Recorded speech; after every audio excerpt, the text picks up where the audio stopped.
Assalamualaikum warahmatullahi wabarakatuh. Perkenalkan, nama saya Dimas Satria dengan NPM 2141195 dari kelas MBI.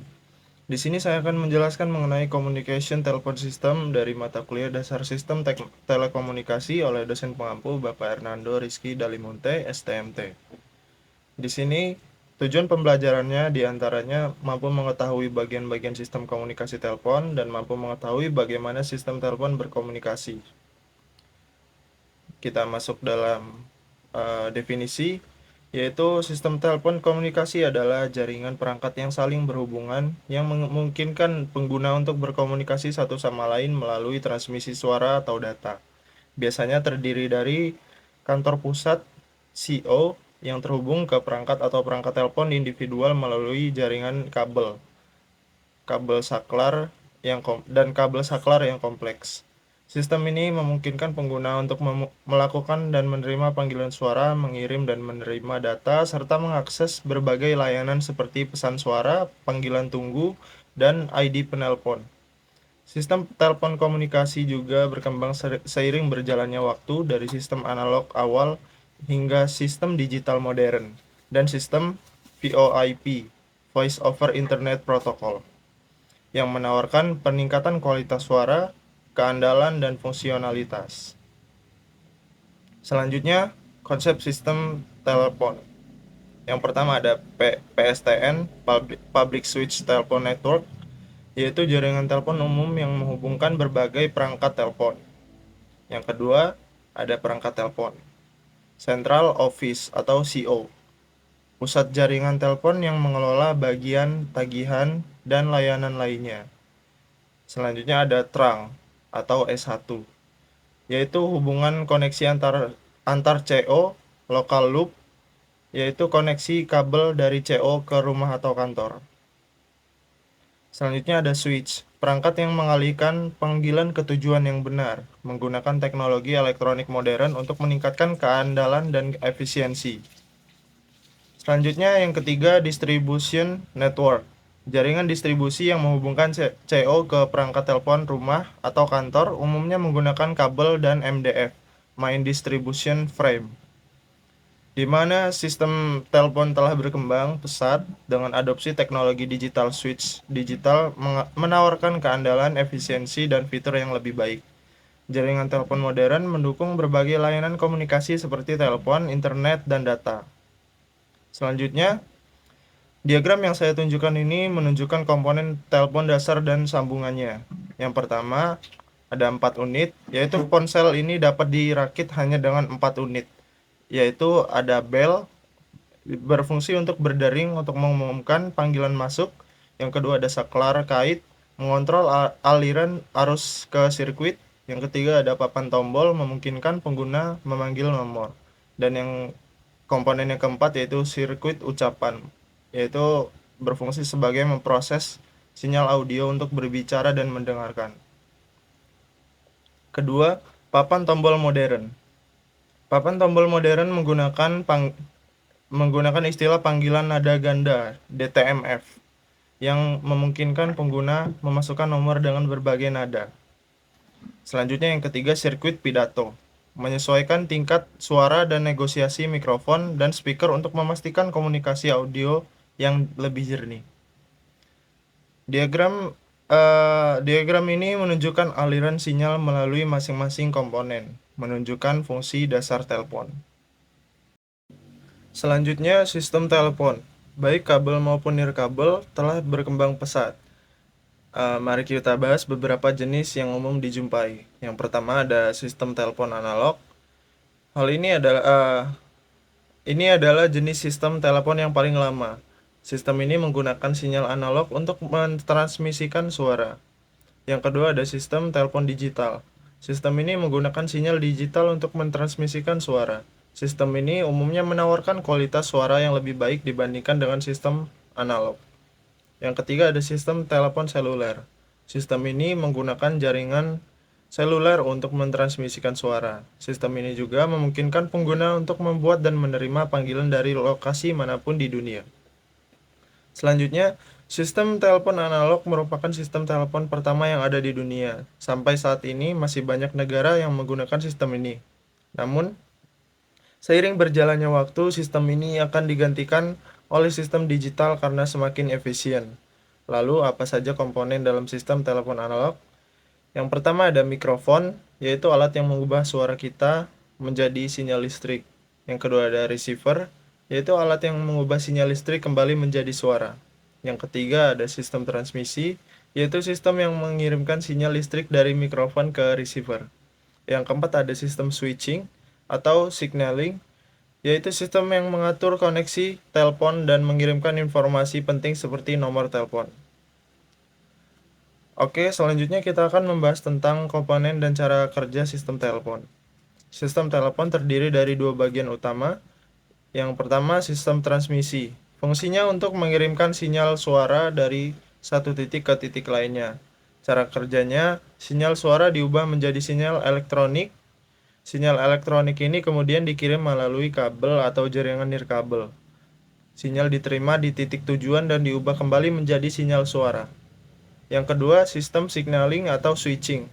Fungsinya untuk menghubungkan panggilan telepon yang mengontrol aliran sinyal suara. Cara kerjanya ketika Anda mengangkat telepon dan menekan nomor, sinyal elektronik dikirim ke pusat switching. Pusat switching kemudian menghubungkan panggilan Anda ke nomor tujuan. Sistem ini juga mengontrol aliran sinyal suara selama panggilan berlangsung. Selanjutnya pada gambar ini kita dapat melihat dua pusat switching, yaitu yang berfungsi untuk menghubungkan panggilan dalam telepon. Yang kedua, kabel bawah tanah, yaitu digunakan untuk mengirimkan sinyal suara dalam jarak pendek. Yang ketiga, ada kabel serat optik, digunakan untuk mengirimkan sinyal suara dalam jarak jauh. Yang keempat ada rumah, mewakili perangkat penerima sinyal suara. Yang kesimpulannya, sistem telepon bekerja dengan mengubah sinyal suara menjadi sinyal elektronik dan mengirimkan sinyal ini melalui kabel atau jaringan nirkabel. Sistem signaling dan switching kemudian menghubungkan panggilan telepon dan mengontrol aliran sinyal suara. Sistem ini merupakan bagian penting dari komunikasi modern. Selanjutnya, kita akan membahas tentang peran penting dalam sistem telekomunikasi. Yang pertama ada mikrofon. Mikrofon adalah perangkat yang mengubah getaran suara di udara menjadi sinyal listrik. Bayangkan seperti mengubah suara menjadi kode yang bisa dipahami komputer. Selanjutnya yang kedua ada penerima. Penerima melakukan hal sebaliknya dari mikrofon. Ia mengubah sinyal listrik kembali menjadi gelombang suara, seperti yang dilakukan oleh speaker. Yang ketiga ada sistem transmisi. Sistem transmisi adalah seperti jalan tol bagi sinyal listrik. Ia mengantarkan informasi dari mikrofon ke penerima dengan aman.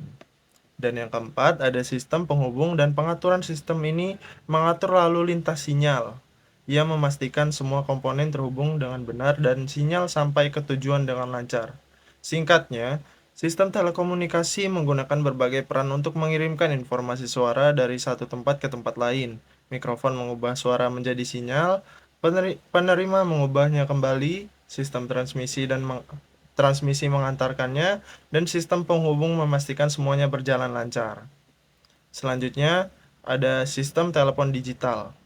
Yang pertama, meskipun deskripsi tentang sistem telepon analog memberikan gambaran yang akurat tentang prinsip-prinsip sistem telepon saat ini, kenyataannya sebagian besar panggilan telepon saat ini sebenarnya adalah panggilan telepon digital. Yang kedua, pada sistem telepon digital, kedua ujung panggilan bersifat analog, sedangkan bagian tengahnya bersifat digital. Konversi dari analog ke digital A per D dan sebaliknya dilakukan dengan cara yang membuat kita tidak dapat mendeteksi adanya konversi tersebut. Ketiga, meskipun sistem telepon analog secara bertahap diubah menjadi digital, input dan output sistem masih tetap analog. Hal ini dikarenakan penggunaan akhir sistem tetap berada di manusia, hanya mampu memproses informasi analog. Selanjutnya, konversi analog ke digital dalam telepon pada saat ini. Kebanyakan panggilan telepon menggunakan sinyal analog dari rumah hingga ke kantor pusat. Konversi analog ke digital atau A per D dan digital ke analog D per A dilakukan di kantor pusat. Di masa depan, sistem telepon akan menjadi digital sepenuhnya. Konversi A per D dan D per A akan dilakukan langsung di perangkat telepon rumah. Untuk proses konversi A per D, di mana sinyal analog yang merupakan bentuk gelombang suara disamping dengan frekuensi tertentu, hasil sampling tersebut kemudian dikuantisasi menjadi sejumlah level, dan setiap level diberi kode binary. Kode binary ini digunakan untuk mewakili sinyal analog, sehingga proses konversi dari analog ke digital selesai. Proses D per A juga sudah dijelaskan secara singkat. Kode binary yang dihasilkan dari konversi A per D diubah kembali menjadi level kuantifikasi. Level kuantifikasi ini kemudian digunakan untuk membangun kembali bentuk gelombang yang mirip dengan sinyal analog aslinya, yang dapat disimpulkan konversi analog ke digital dan digital ke analog merupakan proses penting dalam sistem telepon. Konversi ini memungkinkan sinyal analog diubah menjadi format digital untuk proses pengolahan dan penyimpanan dan transmisi data. Selanjutnya, untuk suara. Kita mengingat bahwa frekuensi pengambilan sampel standar adalah 8000 Hz. Jumlah standar level kuantitasi untuk sinyal audio adalah 256 yang membutuhkan 8 bit. Jadi, laju bit untuk panggilan telepon digital adalah 8000 dikali 8 sama dengan 64000 bit per detik, 64 kbps. Ini adalah laju bit yang akan mencapai pusat kantor jika konversi A per D dilakukan di dalam telepon di rumah. Karena banyak panggilan tiba di pusat kantor, semuanya dapat digabungkan dan dialihkan ke pusat lain untuk dirouting ke tujuan. Menggabungkan banyak saluran dan mengirimkannya secara bersamaan melalui jalur transmisi tunggal disebut multiplexing. Selanjutnya, salah satu keuntungan dari transmisi digital adalah setelah proses digitalisasi, semua jenis informasi akan diubah menjadi bentuk bit. Hal ini memungkinkan sistem tunggal seperti sistem telepon untuk digunakan dalam membawa panggilan telepon, data internet, atau data lain dengan kecepatan bit yang sesuai. Selanjutnya, sistem telepon seluler berada dari sistem sebelumnya karena menggunakan udara sebagai media transmisi, bukan kabel. Jadi, komunikasi antara ponsel dan BTS atau Base Transceiver Station menggunakan gelombang radio melalui udara seperti pada sistem analog dan digital. Sinyal dari ponsel akan ditransmisikan melalui gelombang radio ke BTS, lalu sinyal tersebut akan diteruskan ke MSC, Mobile Switching Center, dan memungkinkan juga ke kantor pusat telepon melalui kabel. Dari situ, sinyal akan dialihkan ke tujuan yang sesuai. Pada BTS, antena akan mengubah gelombang radio menjadi sinyal elektrik dan rangkaian yang kemudian dikirim ke MSC yang tepat. Selanjutnya pada gambar ini menunjukkan konsep seluler dalam jaringan telekomunikasi. Gambar ini menggambarkan sebuah jaringan seluler yang terdiri dari beberapa sel atau heksagon. Setiap sel memiliki base station di tengahnya yang berfungsi sebagai pemancar dan penerima sinyal. Base station ini memiliki jangkauan terbatas yang disebut dengan sel. Ketika seorang melakukan panggilan telepon atau mengakses internet melalui perangkat seluler, sinyal tersebut akan dipancarkan dari perangkat ke BTS terdekat. BTS kemudian akan meneruskan sinyal tersebut ke BTS lain dalam sel yang berbeda jika pengguna bergerak ke area yang lebih jauh. Dengan cara ini, komunikasi dapat dijaga meskipun pengguna bergerak dari satu sel ke sel lainnya. Selanjutnya, keuntungan konsep seluler. Efisiensi spektrum frekuensi radio meningkatkan kapasitas jaringan, memungkinkan penggunaan kembali frekuensi dari berbagai lokasi, memperbaiki kualitas sinyal. Yang disimpulkan, konsep seluler merupakan bagian penting dari jaringan telekomunikasi modern, yang memungkinkan kita untuk terhubung dengan mudah dan efisien meskipun dalam pergerakan. Selanjutnya, sistem telepon seluler. Bagaimana cara kerjanya? Kita bisa membayangkan sebuah kota dibagi menjadi beberapa sel kecil. Setiap sel memiliki BTS atau base transceiver station atau stasiun dasar. Jika pengguna berada di dalam sel, panggilan pengguna dilayani oleh BTS di sel tersebut. BTS akan mengirimkan sinyal ke MSC Mobile Switching Center yang mirip dengan operator di jaringan tetap. Jika pengguna berpindah sel, panggilan akan dilimpahkan ke BTS dari sel baru. Proses ini disebut handover. Handover ini idealnya berjalan tanpa pengguna sadari, agar komunikasi tetap lancar. Adapun tujuannya, yaitu sistem ini memungkinkan banyak pengguna menggunakan jaringan seluler secara bersamaan dan efisien, tanpa mengganggu satu sama lain. Sistem telepon seluler memungkinkan komunikasi jarak jauh dan fleksibilitas tinggi, berkat pembagian area menjadi sel-sel yang dikelola oleh BTS. Selanjutnya, bagaimana sistem telepon seluler bekerja? Gambar ini menunjukkan bagaimana sistem telepon seluler bekerja. Di tengah terdapat 6 sel, masing-masing diwakili oleh heksagon berwarna dan sebuah tower. Sel-sel ini terhubung ke Mobile Telephone Switching Office (MTSO).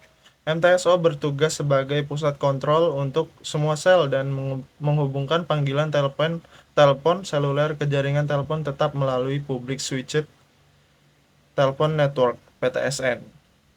Kesimpulannya, sistem telepon seluler menggunakan sel-sel yang dihubungkan ke MTSO untuk berkomunikasi dengan jaringan-jaringan telepon tetap. Sel-sel ini memungkinkan pengguna telepon seluler untuk melakukan panggilan dan menerima panggilan di area yang luas. Selanjutnya, pada gambar ini kita melihat sebuah tower BTS yang memiliki 3 antena yang mentransmisikan sinyal pada sektor yang berbeda. Sebuah ponsel, yaitu mobile unit, berkomunikasi dengan tower BTS menggunakan frekuensi tertentu. Ketika ponsel mengirimkan sinyal tersebut akan diterima oleh antena BTS dan diubah menjadi sinyal elektrik. Setiap antena BTS bertanggung jawab untuk mentransmisikan sinyal 1/3 area seluler. Dengan adanya 3 antena, BTS mampu menjangkau area yang lebih luas dan meningkatkan kapasitas komunikasi. Saya Dimas Satria, mungkin itu saja yang dapat saya sampaikan. Kurang dan lebihnya mohon maaf. Saya akhir, wassalamualaikum warahmatullahi wabarakatuh.